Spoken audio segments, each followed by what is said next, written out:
On a humid Wednesday afternoon in Washington, two men sat down at a table with a stack of documents that had been 8 years in the making. One was an American energy secretary, the other a Saudi prince. Within minutes, their signatures would set in motion a partnership that could reshape the balance of power across the entire Middle East.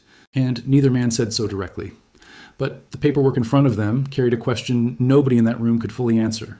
Had the United States just handed Saudi Arabia a legitimate path toward the bomb, or simply the electricity grid of the future?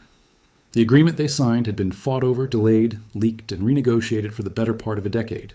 And it landed at the exact moment American bombers were already flying missions over Iran to stop that country from getting the very capability Saudi Arabia had just been handed a legal doorway toward. To understand why this single signature triggered alarm inside Congress, unease among nuclear policy experts, and celebration inside the Saudi royal court, you have to go back further than this week, further than this year, back to a desert reactor switched on nearly 8 years earlier, and a promise a young Crown Prince made on American television that he has never taken back. Saudi Arabia sits on the largest proven oil reserves on Earth, and for most of the 20th century, that fact alone defined its relationship with energy. But inside the royal court, planners had long understood that a country cannot run on oil exports forever.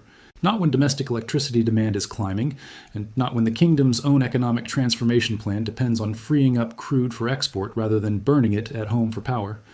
Nuclear energy offered an answer, and in November 2018, Crown Prince Mohammed bin Salman personally switched on the kingdom's first nuclear research reactor. A modest facility built with Argentine assistance, framed publicly as the first step in a plan Saudi officials said could eventually include 16 reactors built over 20 years at a projected cost of $80 billion. Officials in Riyadh were explicit that the driving force behind the ambition was regional rivalry.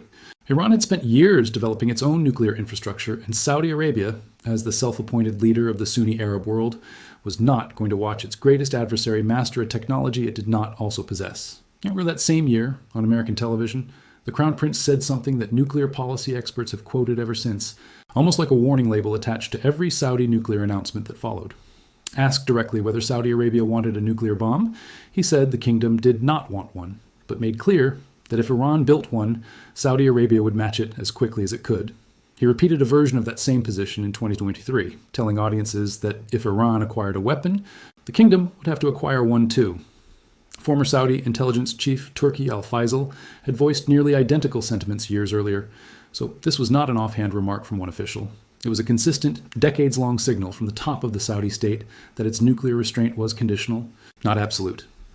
That single, repeated sentence is the reason every subsequent negotiation over civilian nuclear cooperation with Saudi Arabia has been shadowed by a much darker question that has nothing to do with electricity.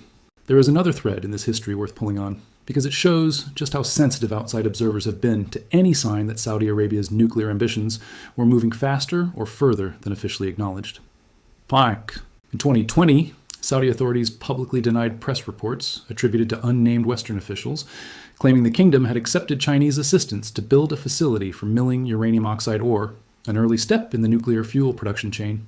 Saudi Arabia's existing safeguards agreement with the IAEA required any such facility to be formally declared, and Riyadh insisted no undeclared site existed. Other press reports around the same period pointed to a separate possible undeclared nuclear location. None of these claims were ever independently confirmed by the IAEA as violations, and Saudi officials have consistently rejected them. But episodes like these are precisely why nonproliferation analysts treat Saudi Arabia's nuclear file with more caution than most other countries pursuing civilian energy programs, and why so much of the current debate centers on inspection access rather than intentions alone. Even President Trump himself, in earlier remarks made before the deal came together, signaled that Washington was in no particular hurry. Sitting beside the Crown Prince during an earlier White House meeting, he was asked directly whether the United States would eventually sign a civil nuclear cooperation agreement with the kingdom, and he said he could see it happening, but added that it was not urgent, noting that Saudi Arabia already had access to more oil than almost any other country on Earth. That comment aged quickly. Within roughly a year, the administration would move from expressing no particular urgency to formally signing the very agreement he had downplayed, a shift driven less by any change in Saudi energy needs, and more by the broader recalibration of American strategy toward the Gulf as the Iran conflict intensified, and Washington moved to lock in Saudi Arabia as a long-term strategic and commercial partner across defense, technology, and now nuclear energy simultaneously. Washington had eyed a civilian nuclear deal with Saudi Arabia for years, But under the Biden administration, the negotiation was tied to something much larger, a proposed normalization agreement between Saudi Arabia and Israel that would have reshaped Middle East diplomacy. The theory was straightforward. Saudi Arabia would formally recognize Israel. In exchange, it would receive American security guarantees, advanced weaponry, and help building a civilian nuclear program, all bundled into one historic package. That plan collapsed after the Hamas attacks of October 7, 2023, and the war in Gaza that followed made the political cost of Saudi-Israeli normalization far too high for Riyadh to accept, at least for the foreseeable future.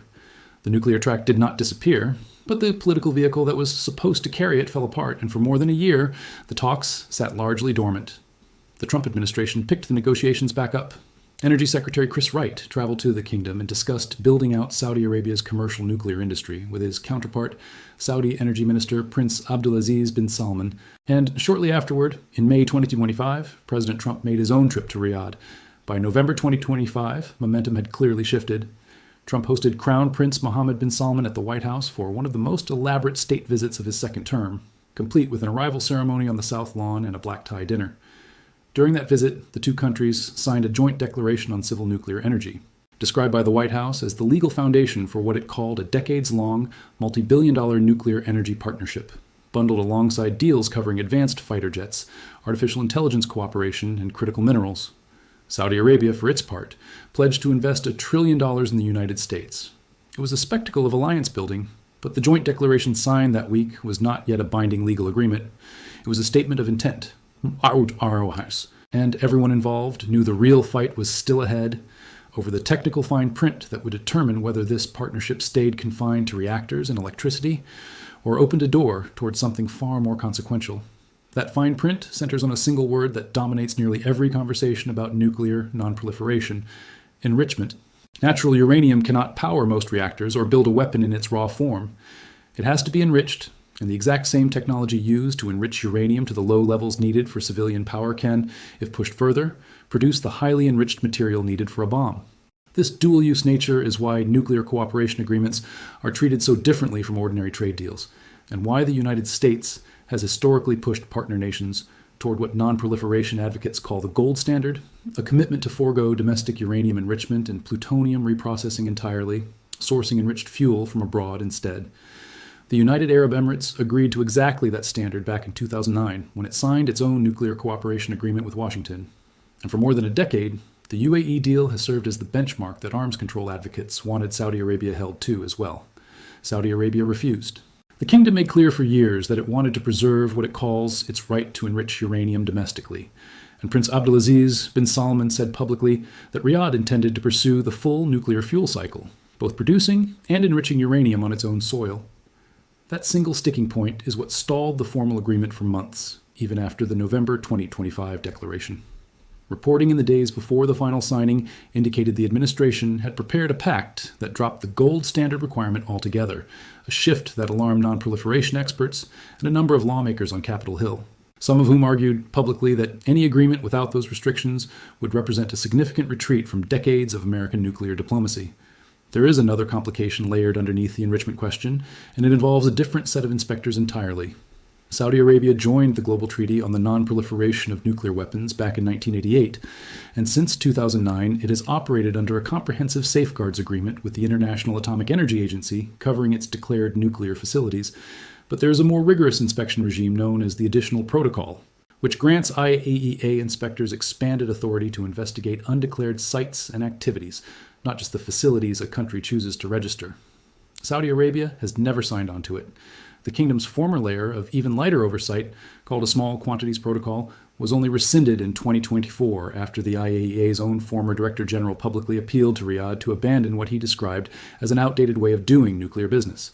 As of the deal signing, Saudi Arabia still has not accepted the Additional Protocol, meaning the world's most rigorous form of nuclear oversight, the kind Iran itself has debated accepting under international pressure, remains something Riyadh has kept at arm's length.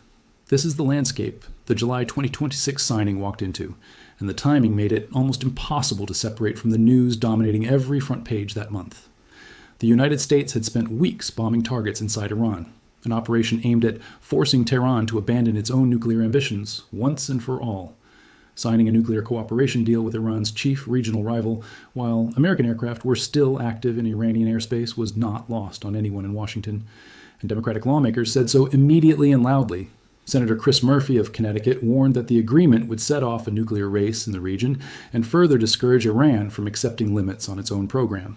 Senator Ed Markey of Massachusetts, who had pressed the administration for months to guarantee gold standard protections, said the deal risked enabling nuclear proliferation in Saudi Arabia and igniting an arms race across the region.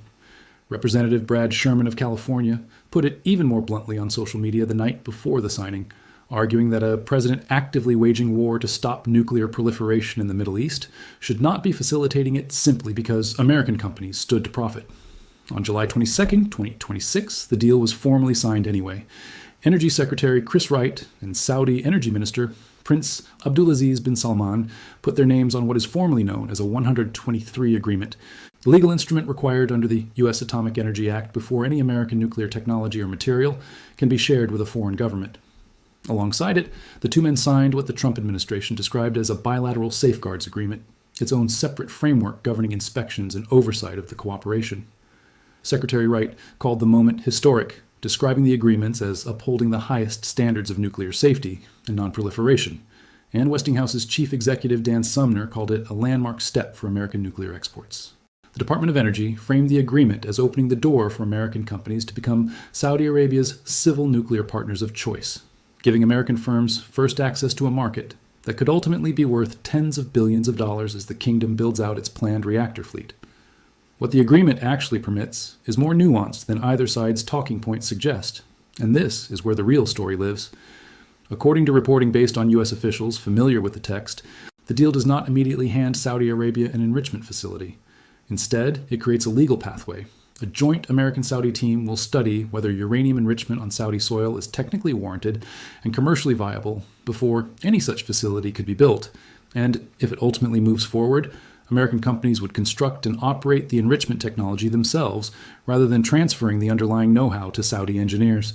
The agreement also reportedly bars Saudi Arabia for a full decade from developing its own independent enrichment technology or acquiring it from any other country, according to reporting from the Wall Street Journal. A senior administration official briefing reporters stressed that the deal does not obligate the United States to ever actually transfer fuel cycle capabilities to Saudi Arabia, and that Washington does not support a Saudi nuclear weapons program of any kind, framing the entire arrangement as limited strictly to peaceful energy cooperation, consistent with nonproliferation commitments under the Atomic Energy Act. That distinction between a legal pathway toward enrichment and enrichment actually happening is exactly where nuclear policy experts say the real uncertainty begins. Darya Dolzikova, a senior research fellow focused on proliferation policy at the Royal United Services Institute in London, said any deal lacking robust guardrails would be genuinely concerning from a proliferation standpoint, and noted that countries considered a proliferation risk in particular need the most rigorous non-proliferation provisions in place, not the least.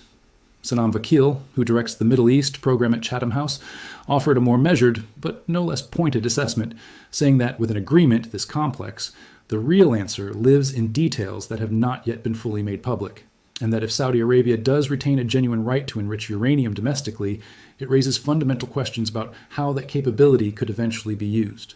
Henry Sokolsky, who runs the Non-Proliferation Policy Education Center, told reporters he worried the agreement could open the door for other governments across the region to pursue similar enrichment ambitions of their own, arguing that once one country secures this kind of pathway, it becomes far harder to deny it to the next one that asks. And Matthew Bunn, a nuclear proliferation specialist at Harvard's Kennedy School, raised a different but equally serious concern in an interview with NPR, suggesting that timing could complicate an already difficult diplomatic problem. If Saudi Arabia is not required to accept intrusive international inspections as part of its own program, he argued, Iran becomes even less likely to agree to comparable inspections as part of any future settlement over its own nuclear activities, a dynamic that could make the broader regional standoff harder to resolve, not easier. Saudi Arabia's nuclear hedging has not existed in isolation either. In September, months before this deal was finalized, Riyadh signed a mutual defense pact with Pakistan, the only Muslim-majority nation currently in possession of nuclear weapons, a move non-proliferation analysts flagged as significant in its own right, regardless of how the civilian nuclear cooperation talks with Washington played out. Researchers at the Stimson Center have argued that Saudi Arabia's long-term nuclear trajectory does not actually hinge on Iran, or on how the current war concludes, describing it instead as part of a broader recalculation of threat across the Gulf, shaped as much by eroding confidence in long-term American security guarantees as by Iran's program specifically. That same analysis noted that public statements about matching Iran's weapons capability often serve a signaling purpose in a highly charged regional environment rather than reflecting an imminent decision already made, a distinction worth holding onto, because it means the loudest, most alarming rhetoric is not necessarily the most reliable predictor of what Saudi Arabia will actually do with the technology it has just gained a legal pathway toward. There's also a historical grievance sitting underneath all of this that rarely makes it into American headlines, but shapes how the deal is being read across the Arab world. For decades, Gulf and Arab states have argued that international nonproliferation enforcement has applied unevenly, expecting strict compliance and inspection access from Arab governments, while Israel, which is widely understood to possess an undeclared nuclear arsenal, has never joined the Non-Proliferation Treaty and has never faced comparable international pressure. That perceived double standard was reinforced in the 1990s, when IAEA inspectors operating in Iraq under an intrusive, unrestricted mandate left many in the region, Saudi Arabia and Egypt especially, deeply wary of ever accepting a similarly expansive inspection regime themselves. That history helps explain why Riyadh has resisted the additional protocol for so long, not necessarily because it is hiding a weapons program, but because it views the entire international inspection architecture as something that has never been applied fairly to Arab nations in the first place. Now that the 123 Agreement and the Bilateral Safeguards Agreement have been signed, they do not simply take effect.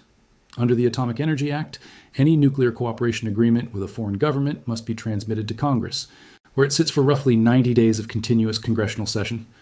During that window, lawmakers can act to stop it, but only if both the House and the Senate separately pass a joint resolution of disapproval, a high legislative bar that has rarely been cleared in the history of these agreements. If no such resolution passes in both chambers within the review period, the deal proceeds automatically into force. Democratic lawmakers have already signaled they intend to fight it during that window, and the debate is likely to center on exactly the issues nonproliferation experts have raised publicly, whether the enrichment feasibility study clause creates a meaningful loophole, and whether the absence of the additional protocol leaves the world's inspectors with too little visibility into what happens inside Saudi facilities going forward.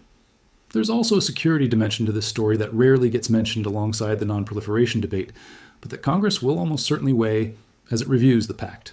Saudi energy infrastructure has already come under sustained attack in recent years, from missile and rocket strikes that American officials have attributed to Iran and Iran-aligned groups, with researchers tracking more than 1,200 such attacks across just a few months in early 2026 alone.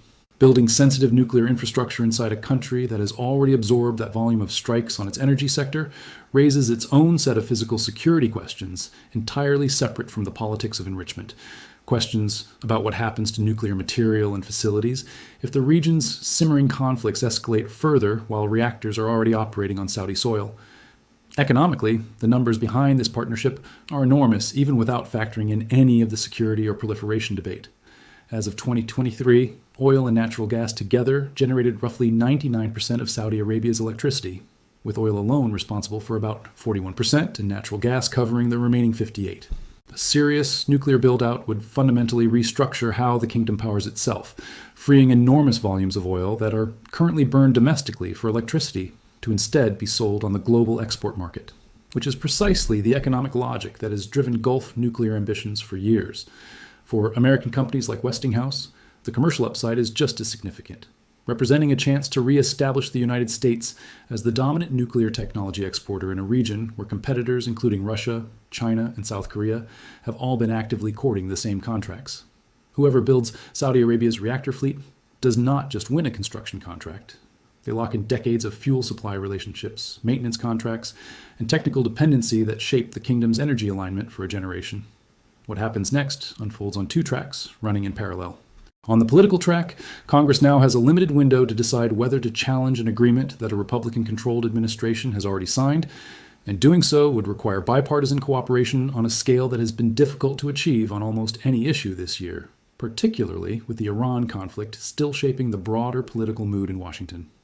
On the technical track, the joint American-Saudi feasibility study on enrichment has to actually happen, a process that will take time and will itself become a subject of intense international scrutiny, since its conclusions will effectively determine whether this agreement remains a conventional civilian power deal or evolves into something that puts enrichment technology inside the kingdom for the first time. Saudi Arabia will also need to finalize the domestic legal and regulatory framework the IAEA has been helping it build in preparation for a real civilian nuclear industry, work that has already been underway for several years, but still has meaningful steps left before construction on actual power reactors could begin. The unresolved question sitting at the center of all of it is the one nobody, not the administration, not the Saudis, not the non-proliferation community, can currently answer with certainty. Whether this agreement functions as its authors describe it, a carefully bounded civilian energy partnership with real, if imperfect, guardrails, or whether it becomes the first concrete step in a longer process that eventually gives Saudi Arabia the technical foundation for a weapons capability it has never fully renounced. Nothing in the public record confirms that Saudi Arabia is currently pursuing a bomb, and U.S. officials have been explicit that Washington does not support any such program. But nothing in the public record fully rules out that possibility either. And that ambiguity is precisely why this agreement has generated the reaction it has, from a Harvard proliferation expert warning it could complicate Iran diplomacy, to a London-based non-proliferation specialist calling for the most robust safeguards imaginable, to lawmakers in both parties demanding answers the administration has not yet fully provided. There are specific, concrete signals worth watching over the coming months for anyone trying to track which version of this story ends up being true. The first is what happens inside the 90-day congressional review window, whether Democratic lawmakers can build enough bipartisan support to force a real floor vote, or whether the agreement simply expires into force the way most 123 agreements historically have. The second is how the joint American-Saudi feasibility study on enrichment is structured, who sits on it, what technical benchmarks it uses to judge whether enrichment is warranted, and how transparent its eventual findings are made to the public and to Congress. The third is whether Saudi Arabia takes any further steps toward accepting the IAEA's additional protocol, a move that would meaningfully ease international concern regardless of what the feasibility study ultimately concludes. And the fourth, the one hanging over every other variable, is what happens with Iran's own nuclear program in the aftermath of the current conflict, since nearly every expert who has weighed in on this deal has tied Saudi Arabia's nuclear trajectory directly back to Tehran's. What is certain is this: a deal that took the better part of a decade to negotiate survived a collapsed normalization framework, an assassination of American diplomatic momentum tied to Gaza, and finally landed in the middle of a live American military campaign against Saudi Arabia's greatest regional rival, is now law in waiting, sitting inside a 90-day congressional clock that very few people in Washington expect to actually stop it. The Crown Prince, who once said, without hesitation, that Iran going nuclear would mean Saudi Arabia going nuclear too, has now secured, in writing, from the government of the United States, a legal foundation that at minimum studies whether his country should be allowed to enrich its own uranium, whether that foundation ever becomes a facility, and whether that facility ever becomes something more than a source of electricity, is a story that has not finished being written.